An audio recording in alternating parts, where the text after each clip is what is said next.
ಯಾವ ಊರಿದು?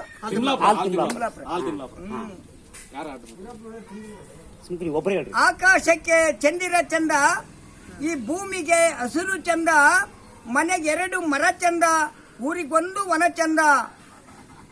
ನೀವೆಲ್ಲರೂ ಒಂದೊಂದು ಗಿಡ ನೆಟ್ಟರೆ ನಿಮ್ಮೆಲ್ಲರಿಗೂ ಬಹು ಚಂದ. ಮನೆಗೆ 2 ಮರ, ಊರಿಗೊಂದು ವನ, ಪರಿಸರ ರಕ್ಷಣೆ ನಮ್ಮೆಲ್ಲರ ಹೊಣೆ. ಕಾಡೇ ನಾಡಿನ ಮುತ್ತೈದೆ. ನಾವು ಇನ್ನು ಮುಂದೆ ಕಾಡುಗಳನ್ನ ನಾಶ ಮಾಡದಂತೆ ಇರುವ ಗಿಡ ಮರಗಳನ್ನ ಉಳಿಸಿಕೊಳ್ಳೋಣ, ಬೆಳೆಸಿಕೊಳ್ಳೋಣ.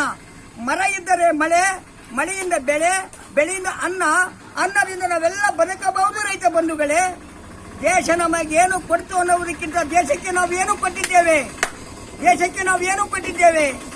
ನಮ್ಮ ತಾಯಿ ನಮ್ಮನ್ನ 9 ತಿಂಗಳು ಹೊತ್ತು ಎತ್ತು ಸಾಕಿ ಸಲವಿ ಈ ಶರಣರ ಆಳಿದ ಕನ್ನಡ ನಾಡಿನ ಮಣ್ಣಿಗೆ ಜನಿಸಿದ್ದಾಳೆ ನಮ್ಮಮ್ಮ.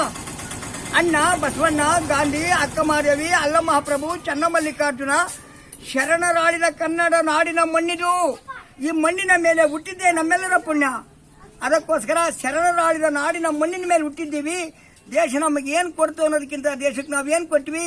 ನಾವೆಲ್ಲರೂ ಈ ಭೂಮಿಯ ಋಣ ತೀರಿಸಬೇಕಾದರೆ ಒಂದೊಂದು ಗಿಡ ನೆಟ್ಟು ಈ ಭೂಮಿ ಋಣ ತೀರಿಸೋಣ ಮಾನವ ಕುಲವೇ. ನಾನು ನಿಮ್ಮನ್ನ ಕೈ ಮುಗಿದು ಕೇಳಿಕೊಳ್ಳುತ್ತೇನೆ. ಅದು ಒತ್ತಟ್ಟಿಗಿರಲಿ. ನಾವು ಅಲ್ಲಿ ಇಲ್ಲಿ ಕುಂತು ಸಮಯವನ್ನು ಹಾಳು ಮಾಡುತ್ತೇವೆ. ಹಾಳು ಮಾಡುವ ಸಮಯವನ್ನ ಒಂದು ಗಿಡವನ್ನಾದರೂ ರೆಡಿ ಮಾನವ.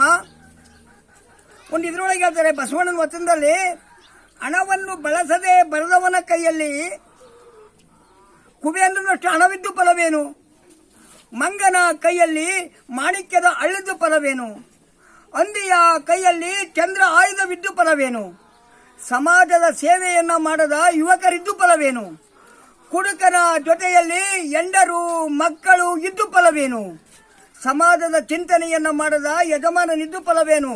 ಕೂಡಲ ಸಂಗಮ ದೇವ, ನನ್ನ ಮಾತಿಗೆ ಒಂದು ಬೆಲೆ ಕೊಟ್ಟು ಒಂದು ಗಿಡ ನೆಡಿ ಮಾನವ ಕುಲವೇ ಎಂದು ನಾನು ನಿಮ್ಮನ್ನ ಕೈ ಮುಗಿದು ಕೇಳಿಕೊಳ್ಳುತ್ತೇನೆ.